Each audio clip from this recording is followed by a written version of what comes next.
sinshaka kwirirwa mvuga wa mugani w'ikinyarwanda bimwe bavuga ko u Rwanda rugira rute ntiruterwa. U Rwanda kubera ko ari ruto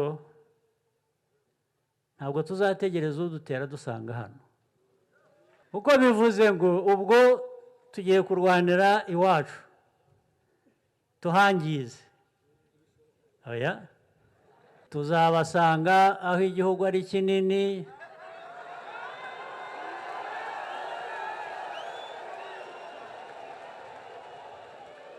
kandi si bo Imana yahaye amahirwe yo kuba banini. Rero ubuto bwacu turaburinda, noneho tukajya mu binini tukabirangirizayo.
Need you to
muraho abanyamasheke,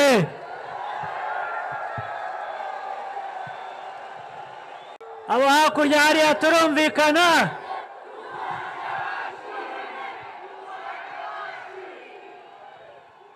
turumvikana abo hakurya hariya.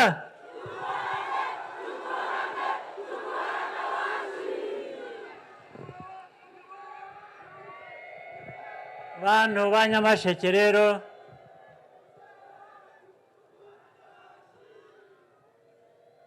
ndishimye kubona uyu mwanya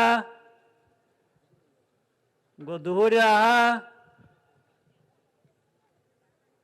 tuganire, twibukiranye kandi twishime.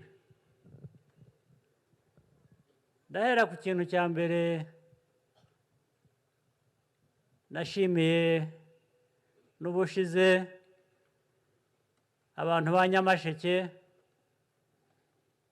Naje hano muri 2022.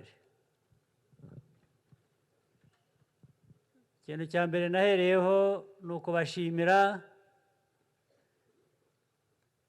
uko mwafashe umutekano muri 2019.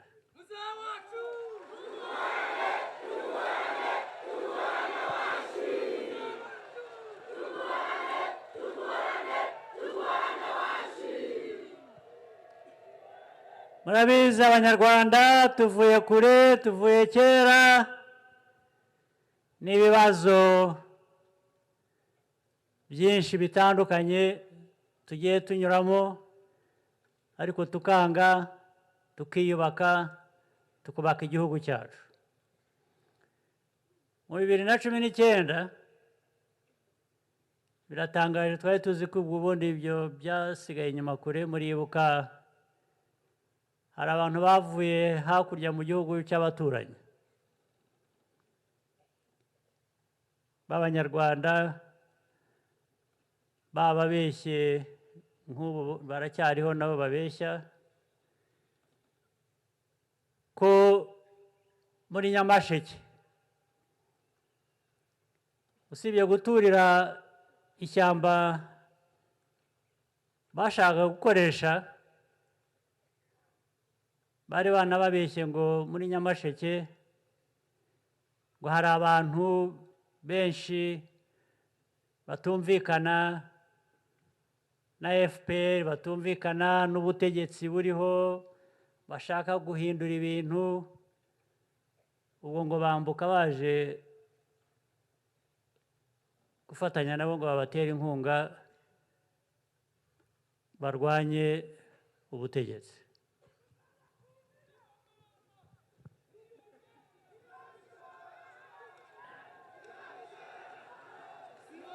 Ndetse bababeshye nibyo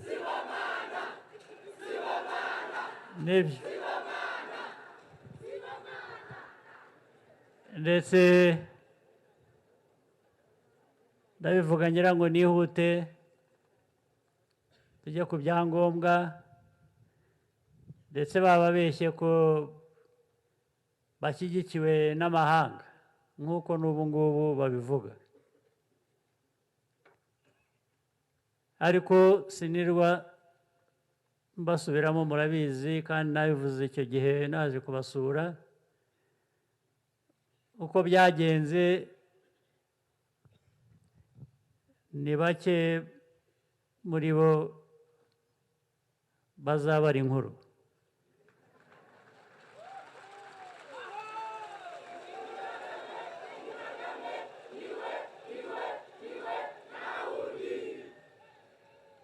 kandi nuko basanze baribeshye mwese abanyamasheke muri abanyarwanda nk'abandi banyarwanda muri mu nzira imwe yo kubaka umutekano w'u Rwanda.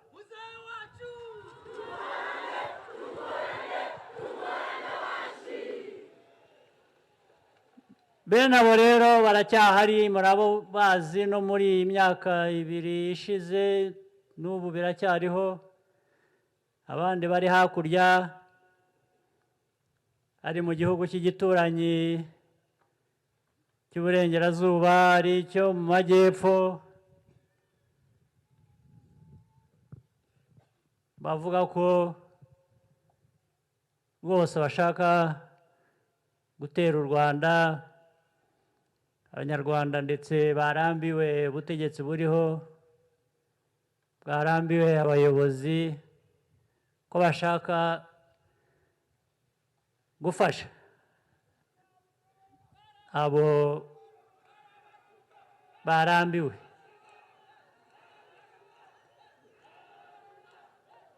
Ndetse bavuga ko bo bazabihindura bihagarariye iwabo, bafite ibikoresho bashobora kohereza mu Rwanda, noneho b'Abanyarwanda bagaheraho bahindura. Ariko abantu nk'abo bibagirwa vuba.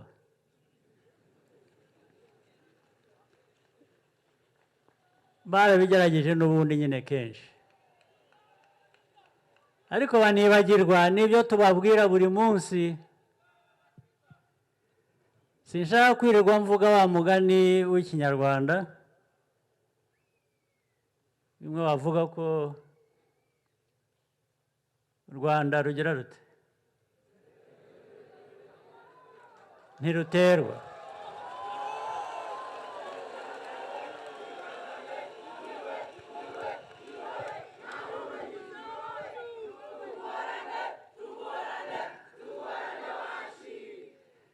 Ndetse nababwiye ko kenshi nagiye mbabwira, nabwo ubu ntibabyumvise cyangwa barabyibagiwe. Nababwiye ko u Rwanda rwacu turaruzi ni ruto, ariko ni nabo barugize ruto bamwe, kuko bagiye barucamo ibice bitandukanye.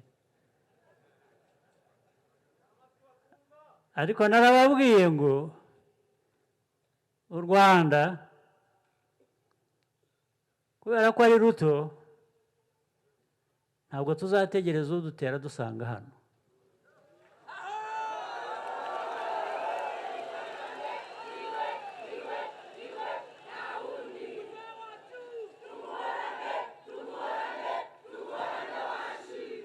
Kuko bivuze ngo ubwo tugiye kurwanira iwacu tuhangize. Oya,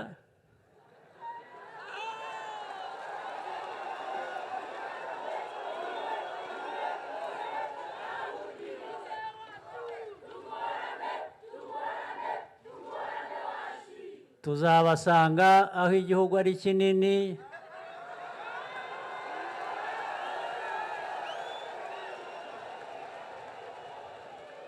kandi si bo Imana yahaye amahirwe yo kuba banini. Rero ubuto bwacu turaburinda, noneho tukajya mu binini tukabirangirizayo.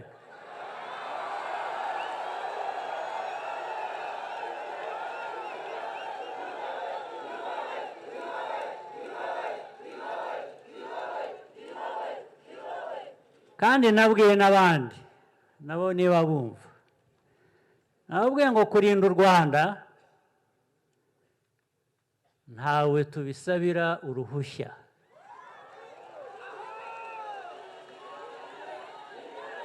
Ntawe dusaba uruhushya ngo aduhe uburenganzira bwo kwirinda. Turirinda.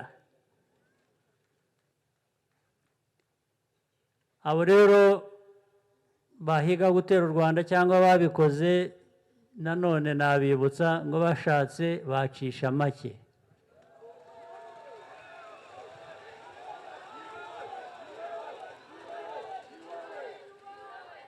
Bashatse bacisha make tukabana tugahahirana twese tukiteza imbere.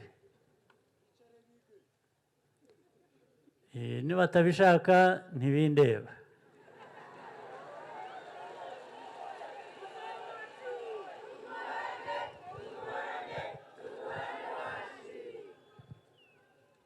Ubwo ariko ndarangiriza kuri ibyo mbabwira ngo ikintu cy'umutekano nicyo cyibanze kuri twe ku Rwanda, noneho ibindi bikubakiraho.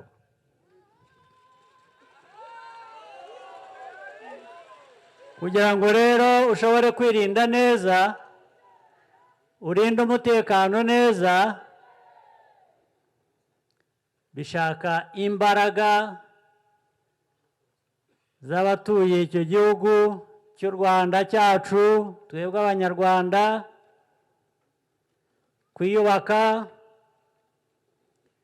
kwiyubaka cyane cyane tukubaka ubukungu. Ubukungu nibwo bwaduha imbaraga zo kugira n'ibikoresho twifuza kwirinda.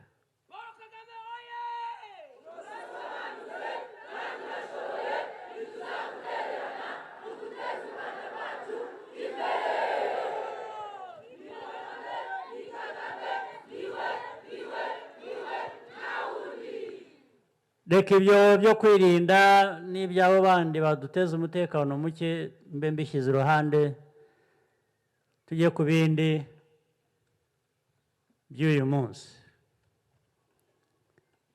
Mbere na mbere reka nshimire Alivera Mukabaramba, nshimire Ndabamenye, natwe twakumenye.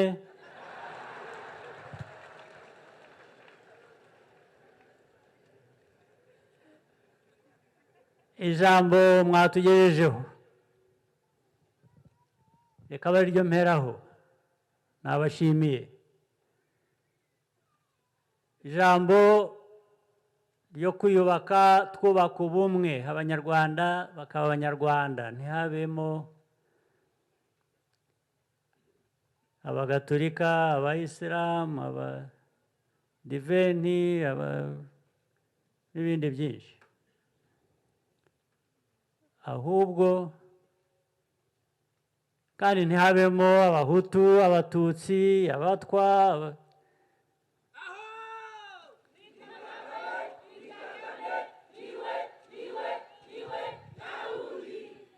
Ibyo abashaka kubiba babe ibyo bashaka ibyo ari byo byose,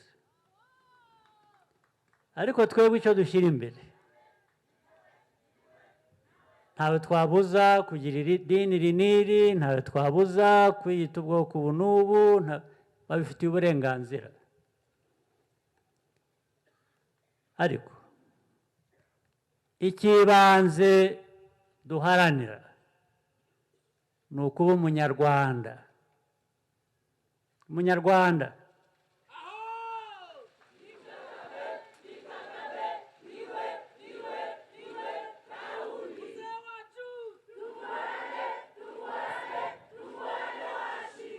ikindi icyo ari cyo cyose waba cyangwa wifuza kuba, ugifitiye uburenganzira igihe kidashobora guhungabanya umutekano w'abandi, igihe kitabangamira abandi batari nkawe. Ni ukuvuga rero ngo ibi byose tubikoresha kubishyira hamwe, kubaka u Rwanda, kubaka ubunyarwanda, kuba Umunyarwanda, sibyo? Kuba Umunyarwanda rero nawe iyo tumaze kubyumva dutyo, turi Umunyarwanda. Uri Umunyarwanda ariko ufite iki? Niho duhera rero twubaka ubukungu. ibyavuzwe byose n'abandi babanje kuvuga mbere yabo nari maze kuvuga amazina, hari ibyo batubwiye, hari ubuhinzi n'ubworozi ndetse bizamuka bikaba ibya kijyambere.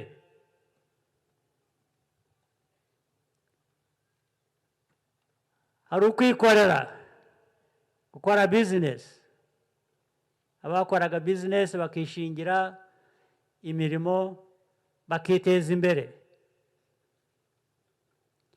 Hari ukwiga, kugira ubumenyi. Ubundi buri wese afite ubwenge, ariko ntabwo buri wese afite ubumenyi. Mwari muzi itandukaniro nyirango. Hari ubumenyi, hari n'ubwenge. Ubwenge buri wese arabufite. Ubumenyi ntabwo buri wese abufite, burashakwa. Twifuza rero ko buri munyarwanda yiga akagira ubumenyi, akagarukira aho ashaka kugarukira aho ariho hose.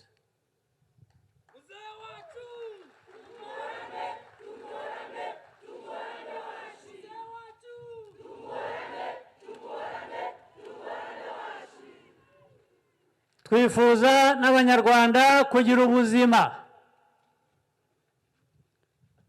ubuzima bwiza. Hari ubwo abantu biha bitewe n'uko bifata, hari n'ubundi buhabwa mu nzego zitandukanye z'ubuzima.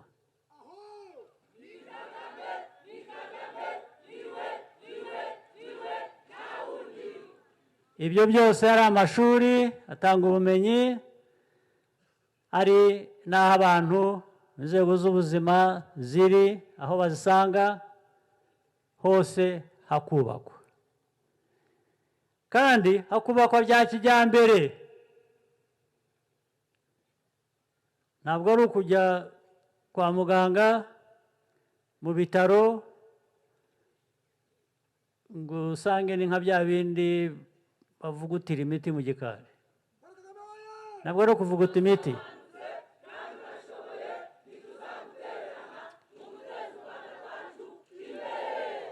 Ni ubwa kijyambere.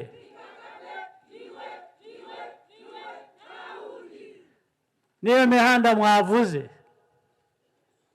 imihanda, amashanyarazi, ibikorwa remezo byose nabyo hari ibimaze kugerwaho, hari byinshi tugishaka kugeraho, tugishaka kubaka.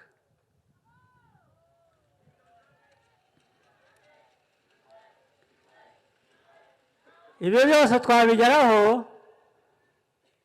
dufite ubufasha bwanyu, muhereye ku gikorwa cy'itariki 15 z'ukwa karindwi,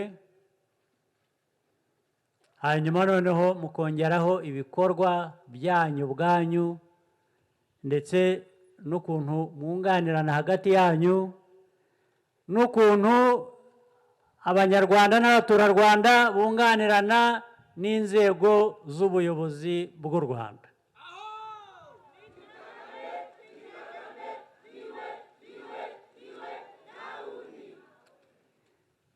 Ibyangombwa rero by'iterambere by'u Rwanda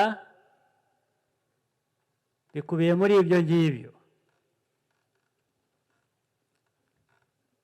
ndetse tukubaka inganda za bya bindi abantu bose bavugaga bakora, ari abahinga ibyayi, ari abahinga ibyo ari byo byose, byaba ikawa, byaba ibijumba, byaba ibigori, byaba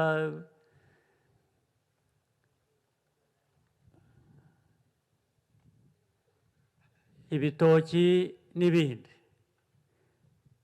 Ariko noneho tukagira inganda zikora n'ibindi byose. Hari ibintu muzi u Rwanda rukenera cyane cyane bikunze kuba muri Afurika hose, dufite ibyangombwa byose, dukoze inganda zibitunganya twakwihaza ndetse tugahahira n'amahanga. Ariko uko bimeze, dufite ibyangombwa byose, nta nganda dufite zo kubyongeraho agaciro. Icyo dukora bijya hanze ku mafaranga make, noneho bakazabitugarurira byatunganijwe ku mafaranga menshi biduhenze. Abantu bafite bwa bwenge navugaga rero, bafite politike nzima ikora, icyo bakora kandi icyo dukwiriye gukora nk'Abanyarwanda ni ukongera agaciro ku musaruro wacu wose, tukagira inganda zibikora, ahubwo aho kujya kubivana hanze kandi byavuye hano bitunganijwe kuva hanze, tukaba twe twahahira abo hanze byatunganirijwe hano.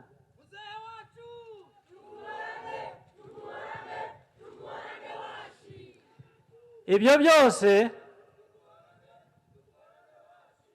biha akazi buri munyarwanda, biha mwebwe abato muri hano duhanze amaso y'ibyiza by'ejo uko bizaba biza, sibyo? Nicyo FPR ibifuriza.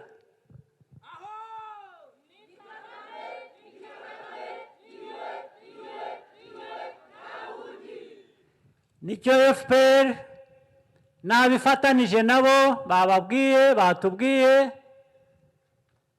bindi mitwe ya politiki, buriya imitekerereze ni imwe. Uko dukwiriye kuba twubaka igihugu dufatanije, nibyo ngibyo dushingiraho. Guhitamo rero itariki 15 z'ukwezi gutaha ni uguhitamo gukomeza iyo nzira yo kwiyubaka no kubaka igihugu cyacu muri ubwo buryo.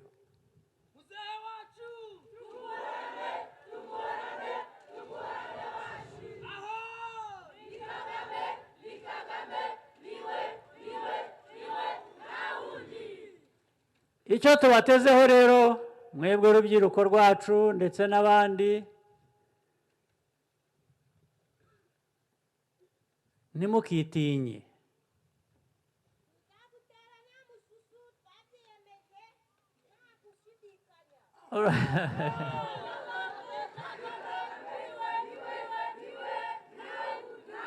Ntimukagire umususu igihe cyose, n'igihe cy'ibikorwa bya buri munsi bisanzwe, mujye mwiyumvamo ko mufite ubwo bushobozi, niba ari buke dushake ko tubwongera.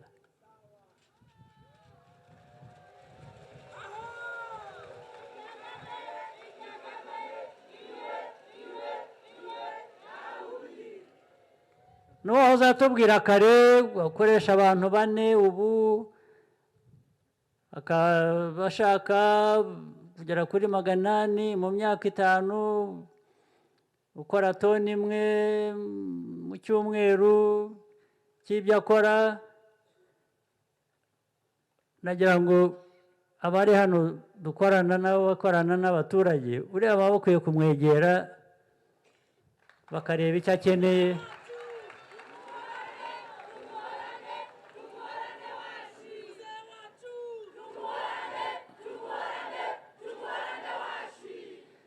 Bakamwongerera ibitekerezo, bakamwongerera ubufasha, ibintu bikihuta. Ntabwo byagenda, dushaka kwihuta mu majyambere kandi birashoboka. Buriya aragenda buhoro nk'uko yabivugaga, kubera ko arakora wenyine ibyo ashoboye, aragerageza uko ashoboye, ariko ntabwo aragira ubufasha bwatuma ibyo akora byiyongera ubwinshi cyangwa byihuta. Nicyo rero ubu mugiye gutora FPR, umuyobozi wa FPR, politiki ya FPR.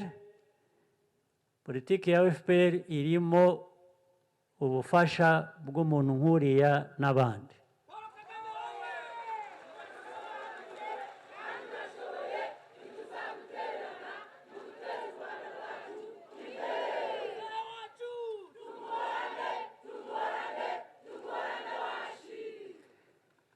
Ntimukitinye rero, mujya mutinya ikibi gusa. Ikibi nicyo gitinywa, naho ibindi bizima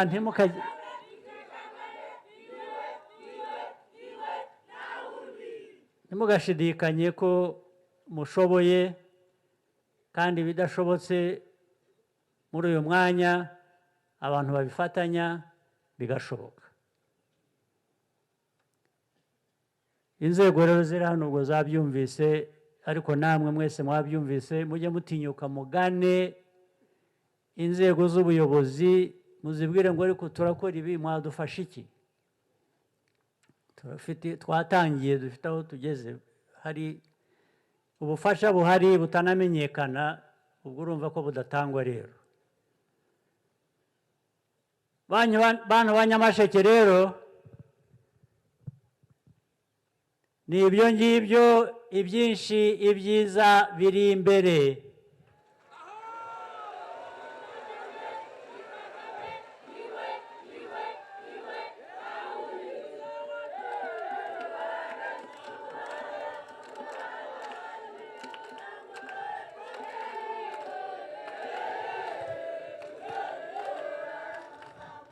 Duhereye ku mutekano, tukongeraho imiyoborere myiza, tukongeraho gukora no gufatanya, nta gishobora kutunanira, ibintu bizihuta. Ndabashimiye cyane, nzagaruka kubashimira, kariya kazi twakarangije, nzaza n'ikindi gihe icyo ari cyo cyose kugira ngo dufatanye.